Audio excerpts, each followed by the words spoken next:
Et salut à tous, c'est Aid. Aujourd'hui on se retrouve pour une nouvelle vidéo où on va faire la comparaison des deux nouveaux Battle Pack Lego.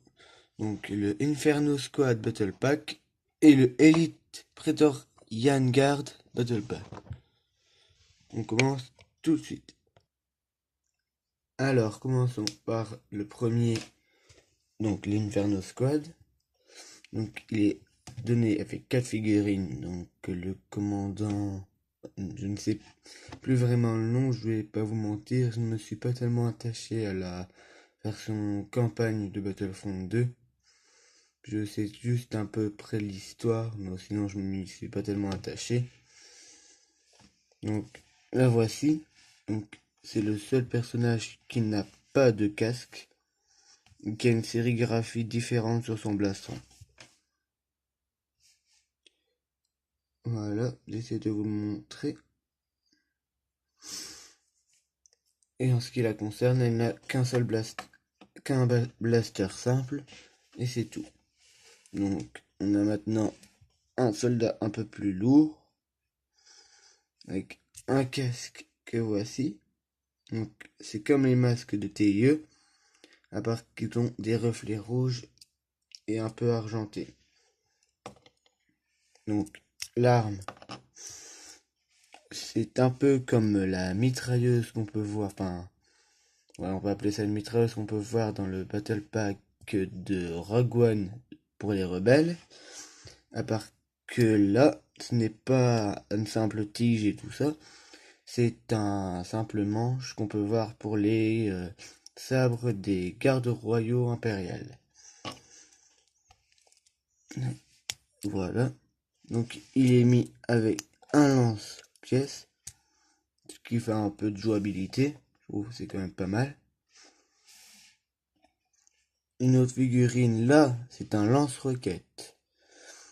Et une chose que j'apprécie fortement, ceci, une petite pièce qu'on peut mettre entre les jambes et le torse, qui fait un peu plus, qui fait qu'il est un peu plus grand que les autres, si je ne me trompe pas. Quoique non, même pas. Si, il me semble. Tu regardes sur le retour, mais comme elles sont de la même hauteur, je croyais que ça aurait fait un peu plus haut. En tout cas, ça nous apporte aussi un modèle assez simple de lance-roquette, qui ne coûte pas tellement de pièces à acheter. Dans tous les Battle Pack, on en a des blasters comme ça. Et puis pour ceux qui ont beaucoup eu dans leur enfance ou qui, quand ils ont encore même des petits haut-parleurs comme ça, ils peuvent faire des lance-roquettes facilement pour donner un peu plus de texture à leur armée impériale et tout ça. Pour que ce ne soit pas tout le temps le même personnage qui revient bêtement. Donc là, c'est bêtement une personne de l'escouade avec un blaster simple qui n'a pas de fonctionnalité précise, lui, comparé aux deux autres. Et au commandant, si je ne me trompe pas, c'était un commandant, ouais. Donc le vaisseau plutôt, est en lui-même pas mal. Donc il a deux canons longs et deux canons plutôt courts. Et ce que j'apprécie, c'est que pour là, on a vraiment un bon réacteur derrière, qui est assez simple à faire aussi, mais qui rend bien avec ceci. Voilà pour le Inferno Squad. Donc maintenant, le Elite Praetorian Guard. Donc il est aussi avec 4 personnages, bien qu'on peut en compter un cinquième avec le Droid, que je montrerai un peu plus tard. Donc on a un garde Praetorian avec un casque comme ceci. C'est le seul casque qu'on aura comme ceci dans le set. Il est avec une arme à double lame et des petites épaulettes sur la tête et au niveau du torse. Donc, pour les gardes prétoriens, il est avec des armes qui peuvent ressembler à des bâtons, qui ressemblent à des bâtons comme celui de Ray dans les Lego. Et c'est quasiment le même, à part que là, normalement le bout, ce bout là doit être dans l'autre sens normalement, si je me trompe pas, et qu'il a une lame au bout pour faire la lame qu'on voit dans les films qui est, il me semble, électrifiée ou quelque chose comme ceci. Donc là, maintenant c'est le même, mais le casque est différent. Voilà. On voit qu'il a une visière un peu plus longue. Et là, c'est une lame qui ressemble beaucoup à celle des Nexonite, pour ceux qui en ont.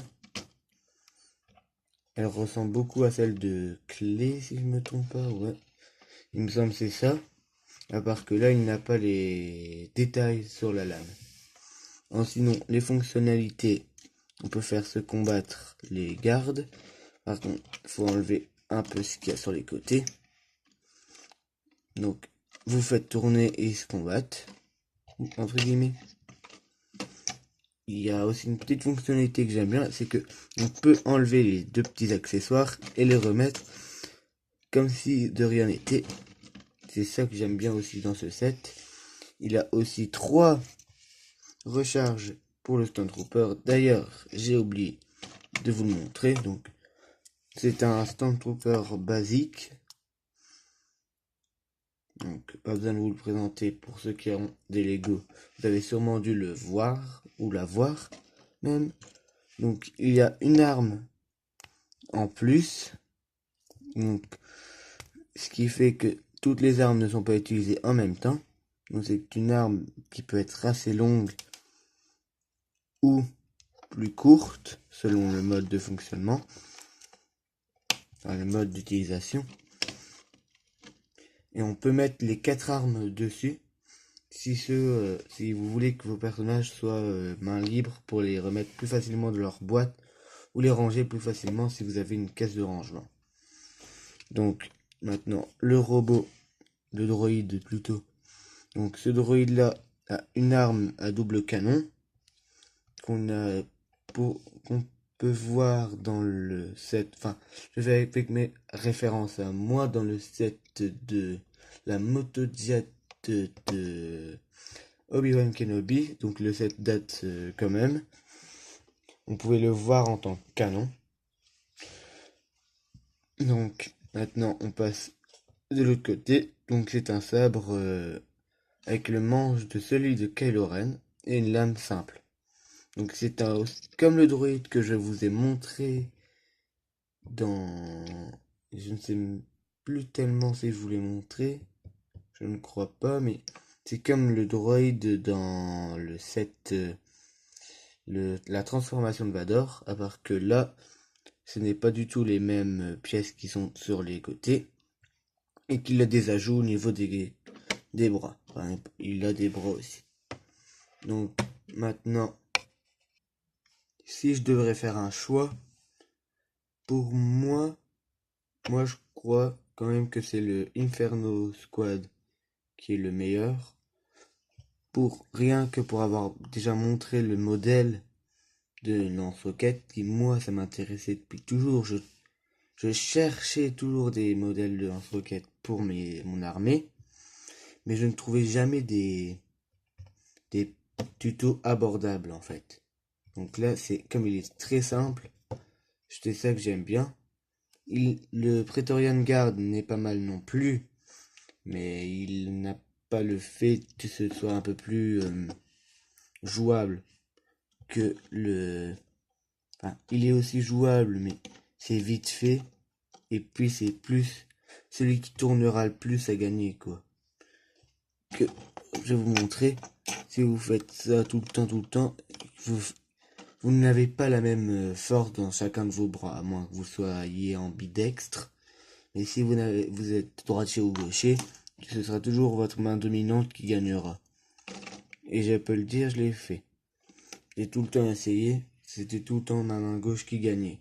Enfin, quand je ne replaçais pas, si vous les laissez maintenant à la chaîne, il y aura un moment où votre main dominante perdra.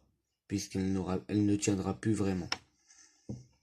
Donc pour moi c'est déjà bien que le vaisseau on peut le jouer, vraiment on peut le faire, si vous avez de grandes pièces vous pouvez jouer vraiment avec. Et sinon, rien que pour avoir montré le nouveau ceci, donc les espèces de poches pour les figurines, il y en a deux, donc ce qui fait vous pouvez personnaliser une de vos troupes en noir. Comme moi je l'ai fait avec un Death Trooper, ce que je vous avais montré dans le calendrier de l'Avent, je l'ai customisé avec ceci et je trouve qu'il rend plutôt pas mal. Je vous le montrerai peut-être à un moment ou à un autre. Et en tout cas, si vous voulez que je vous montre les constructions des deux packs individuellement, vous n'avez qu'à me le dire dans les commentaires. Et moi je vous dis à la prochaine pour une nouvelle vidéo.